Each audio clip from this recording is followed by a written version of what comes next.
ます。頑張ってください。はい。皆さん、こんにちは。こんにちは。今からネパールのティージュにお祭りについては話します。よろしくお願いいたします。よろしくお願いします。皆さん、ティージュは知っていますか？はい。知ってます。知ってますね。知りません。ネパールはいっぱいがお祭りがあります。そこの中で私たちのお祭りはティージュです。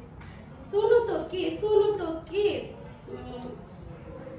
お祭りの時、始める時、一日は女の人は何にも食べなくて、何にも飲みなくて、神様に音の幸せを祈ります。その時、女の人はたくさんダンスをしたり、歌を歌ったり、サリチョロを切ったり、夜はいろいろな料理と食べ物を食べます。ネパールのお祭り、とても面白いお祭りだと思います。皆さん、私たちは日本に来てからティージュを全然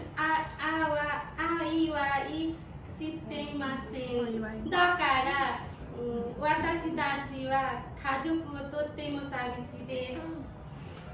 私たちは日本でネパールへ帰ったら時、ティージュをぜひ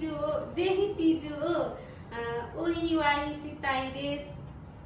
皆さんは私たちの発表は以上です。今までに聞いてくれてとってもありがとうございます。